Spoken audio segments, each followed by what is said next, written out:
lots of times people come to me and they have relationship problems, and part of the problem is that they've set their relationships up outside of social norms. And they do that, you know, so they'll say to me something like, well, we are not going to get married because marriage is just a piece of paper, which is really a stupid thing to say. Like, it's an incredibly stupid thing to say.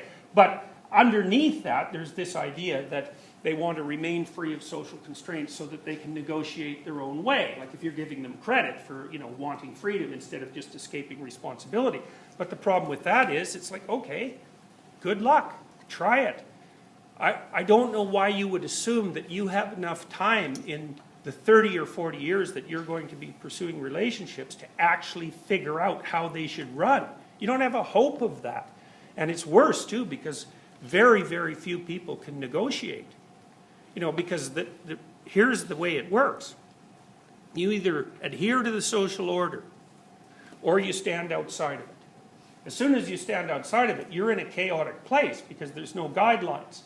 And then you either live chaotically because there's no guidelines, or you start to formulate order. But to do that, you have to know what you want. And you have to know how to express it. And then you have to figure out what your partner wants and help them express it, and then you have to negotiate a solution. Well, I would say 1 in 20 people know how to negotiate. It's really, really difficult. I mean, just think of the steps. First of all, you have to know what you want, and then you have to admit it to yourself. Well, yeah, right. Like, you're not even going to get to the first one in all likelihood. What do you want? A lot of what you want can't be articulated even, you know. I'll give you an example.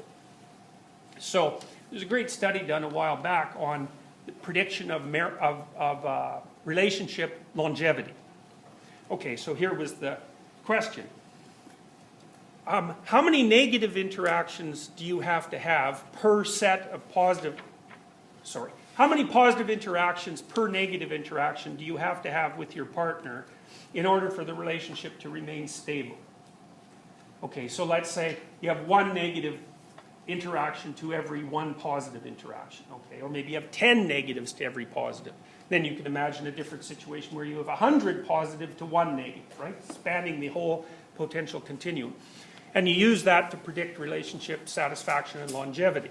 Well, you might think, well, God, obviously 100 positive to 1 negative is the preferable ratio, and so it's those people who, you know, their relationship is nothing but constant compliments and bliss. They're the ones who last. It's not true. What you see is that there's an optimal ratio domain. If it falls below 5 to 1 positive to negative, then your relationship falls apart. It's too negative. And it's partly because people feel negative emotion more than they feel positive emotion. Because you can be hurt more than you can be pleased. And so one that's only 5 to 1 is too punishing, and people won't stay in it. But if you get above 11 to 1, it gets not punishing enough. And you think, well, what does that mean exactly? Well, what do you want in a relationship? Well, you think, bliss. It's like, that isn't what you want, as it turns out. It's more like you want someone to contend with. You know, you don't want a pushover. You don't want everything just to be easy. You know, and this is the sort of phenomenon that Kierkegaard was talking about when he talked about deciding to make things more difficult for people because that's what they need. You know this perfectly well, because if you go out with someone and they worship you and they dote on your every word and there's nothing but positive feedback coming from them, you lose respect for them almost instantly, and you go wander off and find someone who's more interesting. And part of the reason for that, I think, is that you want the person that you're with to challenge you, so that not only do you do reasonably well day together, you know, so that you can coexist in the same space with a reasonable amount of peace, but you also want there to be enough tension in the relationship so that you're both involved in a process of mutual transformation. Well, try specifying that in an articulated way. You know, good luck. You know, and it also explains strange things about people, like the fact that they'll stay in pretty negative relationships. Like, what the hell are you doing there? If you'd articulated it 2 years ago and you said, well, I want to be with someone I'm miserable with half the time, of course, you're never going to say that, but it could easily be that that's what you're after. So, Well, so, all right. Now, Heidegger is another philosopher who was attempting in some sense to solve the problems that were laid out by Nietzsche and Dostoevsky. And the way that Heidegger began to resolve them was by taking a radically new look at philosophy itself. And he was one of the prime phenomenologists. And I told you a while back that the phenomenologists decided to reconstitute Western philosophy so that it was focusing on being instead of knowledge. And so the hardest thing to grasp about the phenomenologists is what exactly they meant by being. And so I'll give you an overview of that. So that's where the term Dasein comes from, and that's a German term, and it means being there. And so right now you're encapsulated in a Dasein, and the Dasein is the totality of your experience. And that experience would be an experience of the extended world, the natural world, and then the social world, and then inside that, the world of your subjective experience. And that constitutes being. And the phenomenologists make the case, they're not playing the subject-object game. They're standing outside of the division between subject and object that's part of the scientific worldview.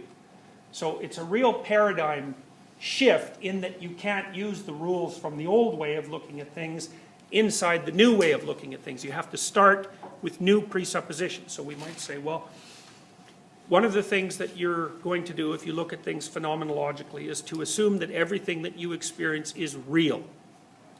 So then we would say that there's no attempt in a phenomenological world to reduce pain to something material.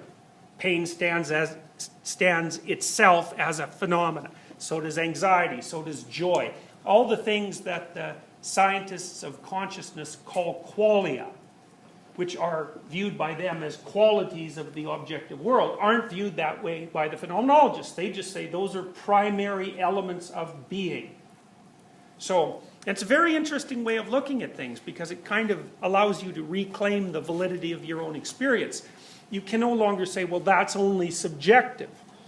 Now, that doesn't mean that everything you claim subjectively is true, objectively or for other people. What it does mean is that everything that you experience subjectively is real. Now, that doesn't mean you have to not think about it or take it apart or categorize it properly. You still have to do all of those things. But you're put into a place where there's no need to deny the reality of your own experience or to subordinate it to something else. So, for example, if I'm doing dream analysis with someone, which I do often if people dream, because dreams, as Jung pointed out, are they're manifestations of being. You don't come up with them. They appear to you. They sort of appear out of nowhere in some sense. They manifest themselves. They do it strangely, and I think the reason for that is that they contain unarticulated thought. But if you can get a handle on them and assess them, then sometimes they can tell you things that there's no other way you'd figure out. And what's really cool about them is that they have the same impersonality as phenomena in the broader world of experience have. You know, you don't ever think about the truth of a chair. It's just there. And dreams are like that. They're just there. And if you can untangle what they have to, what they indicate, then you can get a take on your own experience that's not altered by any of your local subjective wishes and desires. I hate to use the word subjective in this sort of context. So, phenomenology is the study of being. Now, and in being there are a variety of aspects. And so one aspect, I never remember the names of these, but I'll get it here right away. Oh yes. Heidegger broke the world of experience, being, into three basic categories. There was the Umwelt, which I think is basically the world beyond culture and the individual. There's the Mitwelt, and that's the world that we share with everyone else, so that's roughly the social world and the social structures. And then there's the Eigenwelt, which is that domain of experience that's unique to you, that other people can't partake in. So those are the elements of being as far as the phenomenologists were concerned. And in those domains of being, different experiences manifest themselves. We talked about some of the ones that would be manifestations of the Eigenwelt. Scientists would call those things emotional or motivational states. Normally people think of them as feelings, I would say. I feel thus, I feel such and such. And those are experiences that manifest themselves to you, or that you have, depending on how you look at it, that are indicative of the manner in which you should act in relationship to being. Now, part of the reason that this is relevant to psychotherapy in particular was because the phenomenologists were very interested in the manifestation of meaning. So you could say, well, nihilism is the absence of meaning, and totalitarianism is the fixedness of meaning, right? If you're a totalitarian, what you do is say, all meanings exist in relationship to this structure. It's almost as if, from the phenomenologists would say, you're trying to reduce the Umwelt, which is the natural world, the Mitwelt, which is the social world, and the Eigenwelt, which is your own world. You're trying to reduce all of that to the Mitwelt, so that everything falls under an explanation that's granted to you by some higher authority. And then, of course, the nihilists are having none of that. They use their Eigenwelt, I would say, their own world, to invalidate meaning in any domain. Now, the phenomenologists would say, well, it's a mistake to use your rationality to undermine the sense, the manifestation of meaning. And I can give you an example of that. So let's say you're a good nihilist and you think that maybe you're going to go do something difficult, like put yourself through university, and then you think, in a relatively depressed state of mind, maybe you encounter some obstacles of one form or another, and you think, oh, to hell with this. What difference does it make anyways? Who cares if I go and get my degree, you know? None of this knowledge is particularly relevant or meaningful, and who the hell's going to know the difference in a million years?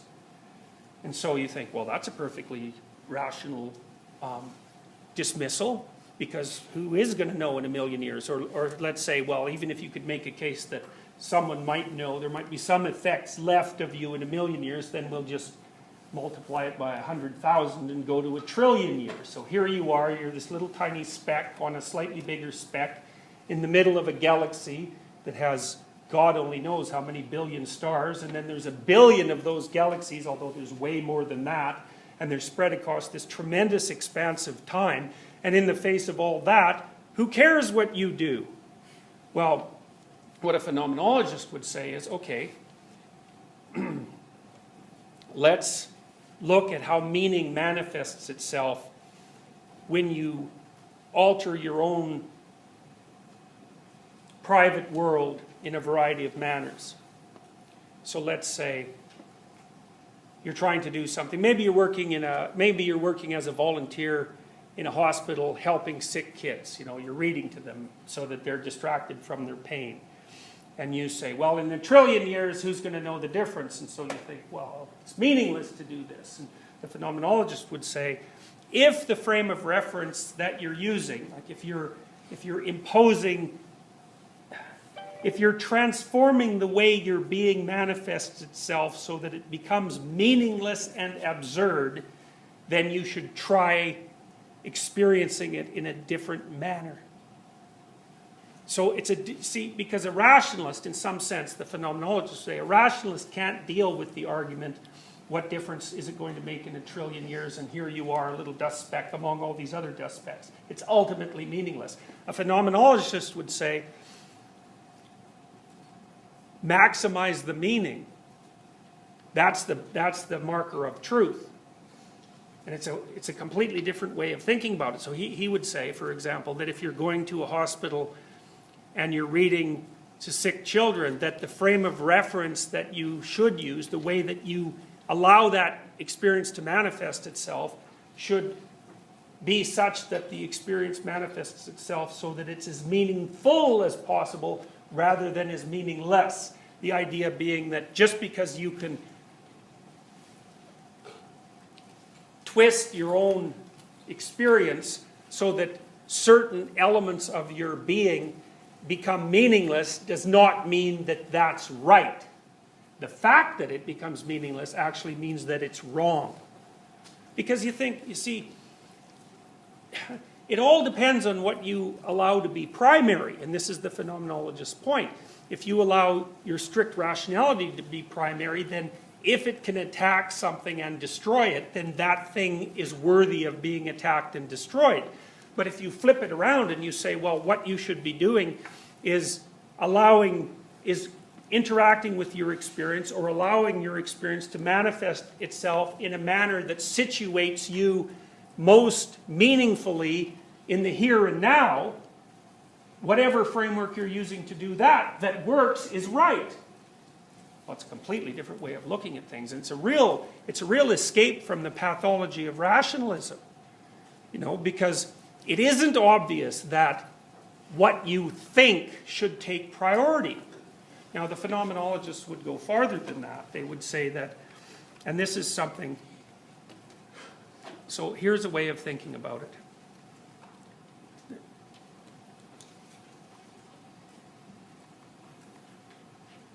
So Binswanger said, what we perceive are first and foremost, Binswanger was a psychiatrist who was very much influenced, Binswanger and Boss were the people we're going to talk about mostly, were very much influenced by Heideggerian ideas. They say, what we perceive are first and foremost not impressions of taste, tone, smell, or touch, not even things or objects, but meanings. Okay, so the idea for the phenomenologists is that what being is made out of is meaning. It isn't that the objective world is made out of things, it's that being is made out of meaning. Now, some of those meanings can be positive, and some of them can be negative, and some of them can be neutral. But the fundamental constituent elements of being, the fundamental constituent element of being is meaning. And then there is an argument between Binswanger and Boss about how that meaning manifests itself. So Binswanger would say that you endow meaning on the world. So that's kind of a Nietzschean idea, that you create your own values.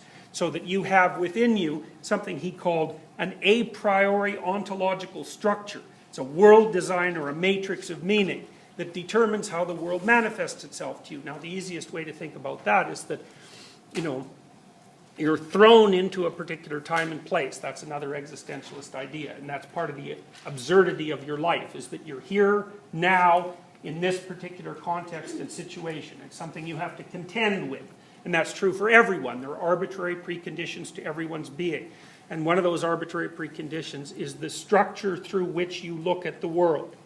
And that structure enables some things to be highlighted and some things to be ignored. And so the way that meaning manifests itself is a reflection of this a priori ontological structure, the a priori mode of being. So there can't be being, which is, say, your experience for the sake of our argument, without the structure that consists of you, that you consist of. And so that's a given. And it's the action of that structure that determines the meaning of things.